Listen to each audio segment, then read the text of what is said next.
காற்று வீசுகிறது. மரங்களின் இலைகள் ஒன்றோடொன்று உரசும் சத்தம். மிகுந்த அமைதியில் திடீரென அந்த குரல் கேட்கிறது.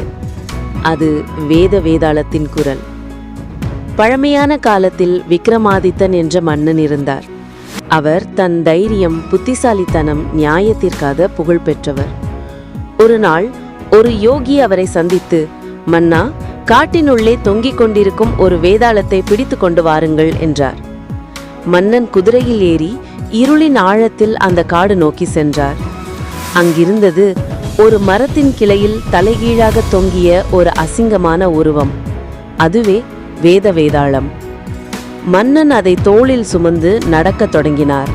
ஆனால் வேதாளம் சிரித்துக்கொண்டு சொன்னது, மன்னா, நேரத்தை கழிக்க உனக்கு ஒரு கதை சொல்கிறேன். ஆனால் விதி ஒன்று. கதை முடிந்ததும் உனக்கு பதில் தெரிந்திருந்தும் நீ மௌனமாக இருந்தால் நான் உன்னோடு இருப்பேன். பேசிவிட்டால் நான் மீண்டும் மரத்தில் போய் தொங்குவேன். அந்த கதைகள் மர்மம், அறிவு, பாடம் எல்லாம் கலந்தவை. ஒவ்வொரு முறை மன்னன் கதை கேட்டவுடன் உண்மையை சொல்வார். அப்போது வேதாளம் பறந்து சென்று மீண்டும் மரத்தில் தொங்கும்.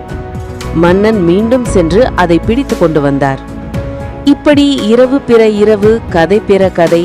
மன்னன் ஒருபோதும் சோர்ந்து விடவில்லை. ஏனெனில் ஒவ்வொரு கதையும் அவருக்கு ஒரு புதிய அறிவை தந்தது. முடிவில் வேதாளம் சொன்ன கடைசி கதை மன்னனின் சொந்த வாழ்க்கையை பற்றியது. அப்போது மன்னன் உணர்ந்தார், இந்த பயணம் வெறும் கடமை அல்ல, அறிவும் பொறுமையும் நியாயமும் கற்றுக் கொடுத்த ஒரு பாதை. இன்று கூட அந்த காட்டில் இரவின் நடுவில் அந்த சிரிப்பு கேட்டால் மக்கள் சொல்வார்கள், அது வேதாளம் இன்னொரு கதையை சொல்லிக் கொண்டிருக்கிறது.